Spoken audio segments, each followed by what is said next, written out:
Let's review some basic terminology we use to describe different latitude regions on the globe. This image shows how the planet can be divided into zones. The northernmost zone near the poles are referred to as the polar regions. Just below the poles we have the subpolar regions. Moving to the equator, we have the equatorial zone that runs between the two hemispheres. Just north and south of this zone we have the tropical zone. Naturally, these zones have upper limits at the locations of the Tropic of Cancer and Capricorn. Just above these tropics is the area known as the subtropics.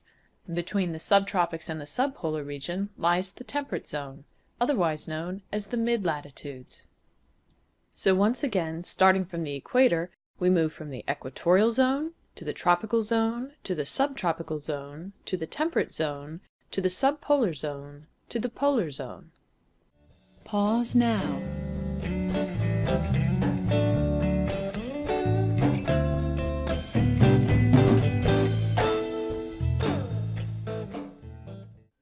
One more piece to this puzzle before we can describe global wind patterns and air motion, the Coriolis effect.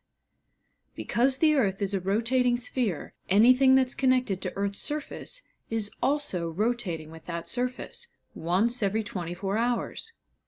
Notice in this picture, though, that the circumference or area of travel for the equator is much greater than for the poles. That means that objects at the equator are rotating faster than those at the poles. So what happens when an object at the equator moves poleward? Let's imagine an airplane takes off from the Galapagos Islands near the equator and flies north. It lifts off with the rotational speed of the equator. It's moving north, but also rotating east with the planet. However, it will travel over latitudes that are rotating more slowly, so its net motion will appear to be not just north, but also east. In reality, the ground below it is moving east at a slower rate than the plane is. Conversely, if the plane takes off from the North Pole and heads southward, it lifts off with a slow rotational speed. As it travels south, the objects below it are rotating more quickly, and the plane will end up west of its target unless corrections are made. The Coriolis effect causes all objects moving above Earth's surface to be deflected to the right of their path in the northern hemisphere, and the left in the southern. That includes planes, ocean currents, and winds. Let's return to the rising and falling air. As air rises, it creates a low pressure on the surface and sucks in surface winds. As these winds move toward the low pressure center, they are deflected to their right in the northern hemisphere. The net result? A counterclockwise flow of air around a low pressure system. The reverse is true for high pressure. As air moves away and is deflected to its right, the result is clockwise flow of air. This image also reminds us that the rising air that produces low surface pressure will cool, increasing its relative humidity and bringing rain. The sinking air that produces high pressure systems will warm, decreasing its relative humidity and bringing clear skies and dry conditions. So when those weather forecasters say a high pressure is coming into the area, what should you expect? Sunny, cloudless skies. When they say the pressure is falling, prepare for a storm. They are saying a low pressure is coming into the area and we should expect rain. Most of the weather we experience is happening in the lowest level of the atmosphere, the troposphere. The stratosphere sits atop the troposphere with limited mixing, like different densities of water. The tropopause is the boundary between the two, much like the pycnocline in the oceans, and it occurs at about 12 kilometers elevation. Remember that the top of Mount Everest is at about 9 kilometers elevation, so the tropopause sits just 3 kilometers above that. When air rises from the surface and creates a low pressure on the surface, it stops when it reaches the tropopause and then spreads out to make way for the air that's continuing to rise beneath it. Jet aircraft try to fly above the tropopause to avoid the weather systems and create less turbulent rides. Now let's look at global atmospheric circulation. Specifically, let's start with a round globe and show what happens to air at various locations around the planet in general. What do we know for sure? The hottest spot is at the equator during an equinox, and the coldest is at the poles. So let's start there. Air that is cold will also have a low water capacity. Its density will be the highest possible, and such air should be sinking air. Air that is warm will have a high water capacity. Its density will be the lowest possible, especially if it's over the oceans and has a high relative humidity. This air will be rising. So in general on planet Earth, during the equinox season, spring and fall, there should be a low-pressure system on the surface of the equator as air rises, hits the tropopause, and spreads laterally. At the poles it should be sinking to the surface, creating a high pressure on the surface and spreading out laterally. These arrows are placed on the outside of the globe to indicate they represent what's happening in the troposphere. However, their height is grossly exaggerated. Remember, the planet's radius is about 6,400 kilometers. The troposphere is only 12 kilometers thick. What happens to the air that sinks at the poles? It is warmed up with the compression as it sinks, and then it spreads outward from the poles, evaporating water all along its path and being deflected by the Coriolis effect. By the time it reaches 60 degrees north and south, it collides with air masses coming from the other direction. More about this later. What happens to the air that's spreading out in the upper atmosphere and moves away from the equator? Because of its rising, it has cooled and lost a lot of water. As it continues to move away, it's deflected right or left due to the Coriolis effect, and it continues to cool and lose water. Once it has made it to about 30 degrees north and south, it is now so cold and dry that it's denser than the air around it, and it sinks. That sinking air creates a high-pressure system on the surface. Air that piles up there will spread outward just like it does at the poles.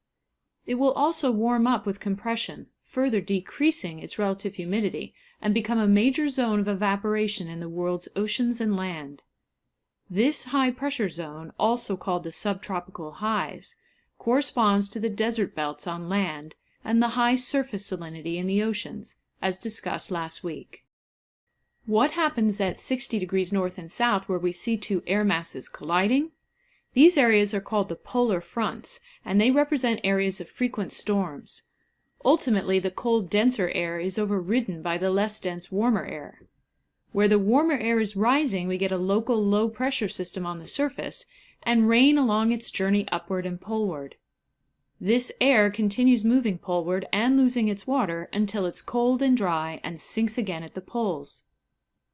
This image shows the global precipitation in centimeters per year, with red the wettest areas on the planet. You can see a clearly defined belt at the equator which corresponds to the ITCZ, or Intertropical Convergence Zone. This is where the equatorial low pressure is sucking in air from the north and the south. Those two air masses cross a lot of water, reaching 100% relative humidity, and then rising at the equator, creating massive rains. This image also shows the rains associated with the polar fronts. Going back to our general picture of global atmospheric circulation, let's focus only on the surface winds. We have two sets of winds that are traveling towards the equator, one from the north, the other from the south, as they get sucked up into the ITCZ and pulled away from the subtropical highs. There are also two wind systems that converge at the polar fronts at 60 degrees north and south, the winds that have been pushed outward from the polar highs, and those pushed outward from the subtropical highs. These arrows are curved because they represent winds moving from high to low pressure and to the right in the northern hemisphere and the left in the southern hemisphere due to the Coriolis effect. They then get names associated with the direction from which they are coming. Notice that the polar easterlies originate in the east and move westward. The westerlies start in the west and move eastward. The trade winds start in the east and move westward. Imagine traveling around this globe in a sailboat. You need the wind to move from point A to point B. Are there any locations where the winds would fail you? Where air is not moving horizontally, but instead vertically? These areas receive special names from the mariner community because of the history of life at sea in these locations and the challenges encountered.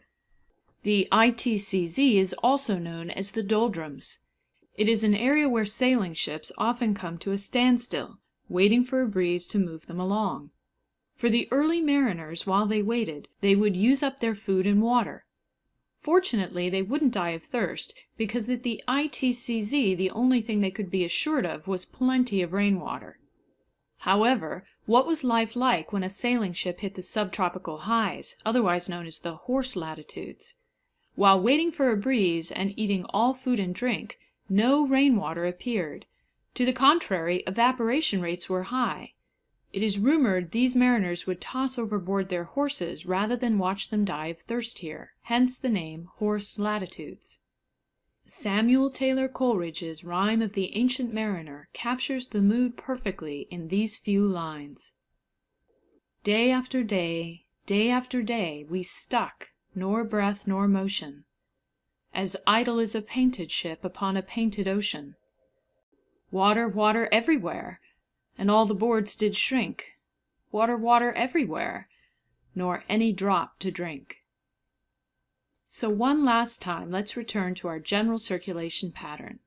Remember, this is a baseline for the equinoxes. As the seasons change and the sun's rays hit the tropics directly, the major high and low pressure systems will migrate accordingly. Pause now.